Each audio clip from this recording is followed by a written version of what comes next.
Hi friends, இன்றைக்கி பார்க்க போகிறது ஒரு அருமையான மீன் குழம்பு வீடியோ தான் நம்ம பார்க்க போகிறோம். மீன் குழம்பும் மீன் வறுவலும் அது எப்படி செய்கிறதுன்னு பார்க்கலாம் வாங்க. வீடியோக்குள்ளே போகிறதுக்கு முன்னாடி நம்ம சேனலுக்கு சப்ஸ்கிரைப் பண்ணாதவங்களாம் சப்ஸ்கிரைப் பண்ணுங்கள், லைக் பண்ணுங்கள், ஷேர் பண்ணுங்கள். கண்டிப்பாக கிளிக் பண்ணி வச்சுக்கோங்க பட்டன். அப்போ தான் நம்ம போடுற வீடியோ உங்களுக்கு முன்னாடியே சேரும். இப்போ பாருங்கள், நான் கையில் வச்சுருக்கேன் பாருங்கள். இது என்ன மீனுனா, இந்த ஊர் சைடு மத்தி மீனுன்னு சொல்லக்கூடிய மீன் தான் நான் சுத்தம் பண்ணி கழுவி வச்சுருக்கேன். அந்த மீனில் நம்ம மீன் வறுவலும் செய்ய போகிறோம், மீன் குழம்பும் செய்ய போகிறோம். எல்லா வகையான மீன் குழம்புமே வச்சுருப்பீங்க. இந்த மத்தி மீன் நீங்கள் வச்சுருக்கீங்களா அப்படின்றது தெரியல. இந்த மத்தி மீனில் நீங்கள் குழம்பு வச்சு பாருங்கள், மீன் வறுத்து பாருங்கள். சூப்பராக அல்டிமேட்டான ஒரு டேஸ்ட்டாக இருக்கும்.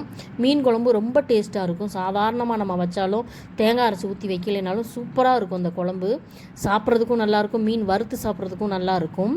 அந்த வகையான மீன் தான் இது. இந்த மீனில் அதிகப்படியான விட்டமின் இ அதிகமாக இருக்குது. இப்போ நான் ரெண்டுமே பிரித்து வச்சுட்டேன். குழம்புக்கு தனியாக, வறுக்கிறதுக்கு தனியாக. இப்போ வறுக்கிறதுக்கு மசாலா தயார் பண்ணிடலாம். மசாலா வீட்டில் அரைச்சி வச்ச குழம்பு மிளகாத்தூள் தான் நான் போட்டு வறுக்க போகிறேன். மற்ற மீன் மசாலா போடலை நான். இப்போ மீன் எடுத்துக்கிறதுக்கு தகுந்த மாதிரி, குவான்டிட்டிக்கு தகுந்த மாதிரி மசாலா நான் போட்டிருக்கேன். 4 ஸ்பூன் போட்டிருக்கேன். அதில் ஒரு அரை லெமன் பிழிஞ்சு விட்ருக்கேன். வினிகர் இருந்தால் கூட நீங்கள் வினிகர் ஊற்றிக்கலாம். நான் லெமன் தான் பிழிஞ்சு விட்ருக்கேன். ஒரு அரை லெமன் பிழிஞ்சு விட்டுக்கோங்க. அதில் இருக்க விதைகளை நீக்கிட்டு இதுக்கு தேவையான சால்ட்டு போட்டுக்கோங்க. கல் உப்பு போட்டிங்கன்னா கரையாது. சால்ட் உப்பு போட்டு கொஞ்சம் தண்ணி தெளித்து நல்லா மசாலாவை நல்லா தண்ணியாக ரெடி பண்ணிக்கோங்க. ஏன்னு கேட்டிங்கன்னா, தண்ணியாக ரெடி பண்ணுறேன்னா இந்த மீனை இதிலேயே போட்டு நான் பிரட்டி எடுக்க போகிறேன். பெரிய மீனாக இருந்தாக்கா நம்ம எடுத்து மசாலாவை தடவி வைக்கலாம். இதில் நம்ம தடவுறதுக்கு கொஞ்சம் கஷ்டமாக இருக்கும். அதனால் எல்லா மீன்களையுமே போட்டு இந்த மாதிரி பிரட்டி எடுத்துட்டிங்கன்னா எல்லா மசாலாவுமே மீனில் நல்லா சூப்பராக ஒட்டிடும். நல்லா இருக்கும். நம்ம தடவுறதை விடவே இது சூப்பராக இருக்கும். பெரிய மீனாக இருந்தாலுமே நான் இப்படி தான் செய்வேன். நான் சொல்கிறேன், எல்லாருமே தடவி வைப்பாங்க. நான் இந்த மாதிரி தான் பிரட்டி எடுத்து வைப்பேன். இப்போ நம்ம பிரட்டியாச்சு, மசாலாலாம் சூப்பராக ஒட்டிடுச்சு பாருங்கள் பிரட்டினதுனால. இப்போ ஒரு தட்டில், பெரிய தட்டில் நீங்கள் எடுத்து வச்சுருக்க மீனுக்கு தகுந்த மாதிரி ஒரு தட்டு எடுத்துக்கிட்டு அதில் இந்த மாதிரி பரப்பி காய வச்சுருங்க.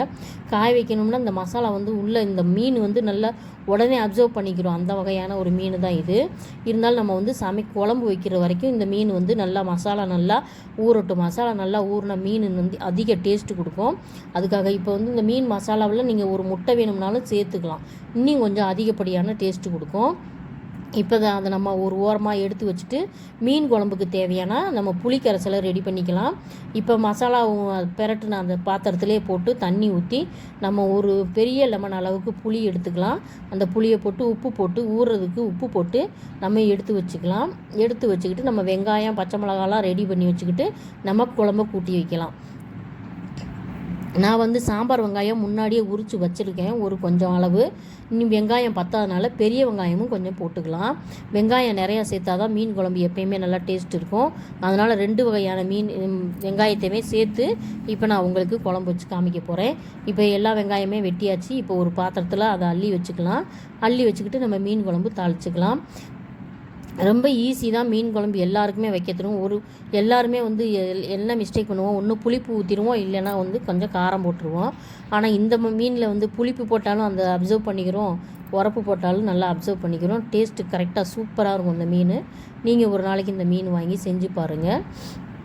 இப்போ இதுக்கு தேவையான பச்சை மிளகா, எப்பயுமே எந்த ஒரு மீன் குழம்பு வச்சாலுமே நீங்கள் பச்சை மிளகா 1 2 போடுங்க. அந்த டேஸ்ட்டு சூப்பராக இருக்கும். அந்த பச்சை மிளகாயோட டேஸ்ட்டு ரொம்ப சூப்பராக இருக்கும்.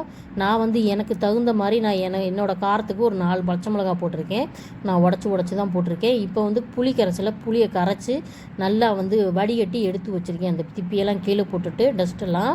அதுக்கு தேவையான தக்காளி பழங்கள் 2 தான்.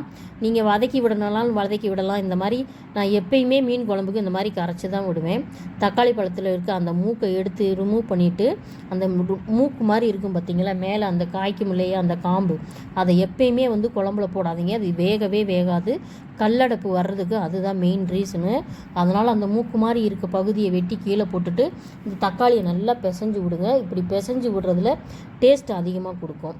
இப்போ பிசைஞ்சு விட்டுட்டு இந்த குழம்புக்கு தேவையான மிளகாத்தூள், உங்கள் காரத்துக்கு தகுந்த மாதிரி நீங்கள் மிளகாத்தூள் காரம் போட்டுக்கோங்க. இது நம்ம வீட்டில் அரைச்ச குழம்பு மிளகாத்தூள் தான்.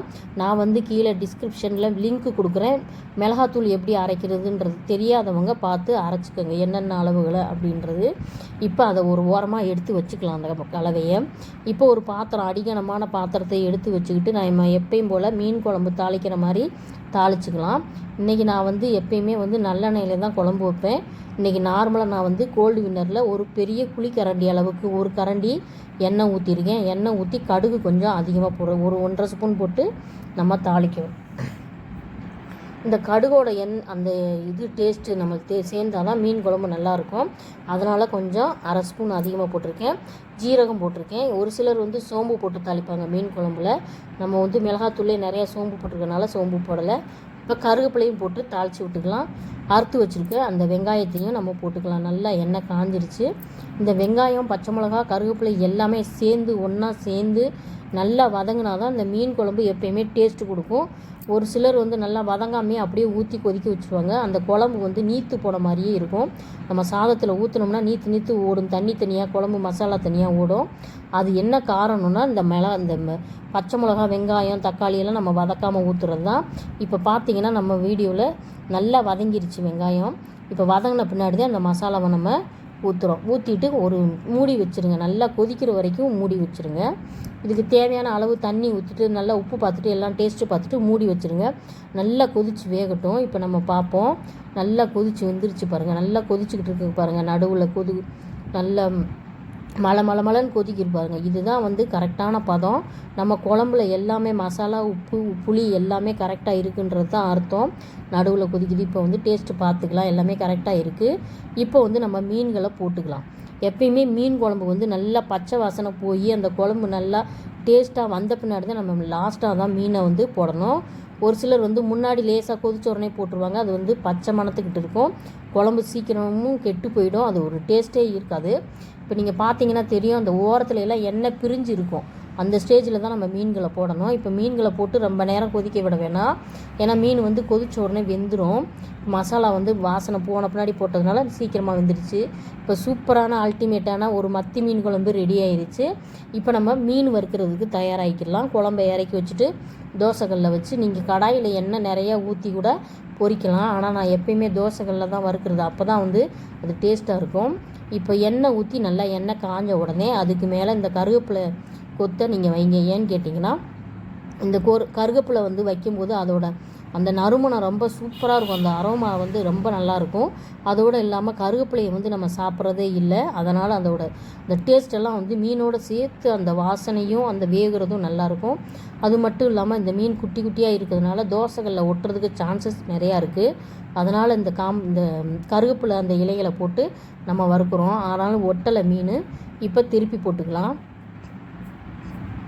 நம்ம வறுக்கும் போதே நல்லா வாசனை, அந்த அரோமாவும் ரொம்ப சூப்பராக இருக்குது. அந்த கருவேப்பிலையோடு சேர்த்து வறுக்கும்போது நீங்களும் இதே மாதிரியே மீன் வறுத்து பாருங்கள். சூப்பராக மீன் ரெடி ஆகிடுச்சு பாருங்கள். வறுத்து வச்சாச்சு. பார்க்குறதுக்கே சூப்பராக இருக்கும். நீங்களும் இதே மாதிரியே செஞ்சு பாருங்கள்.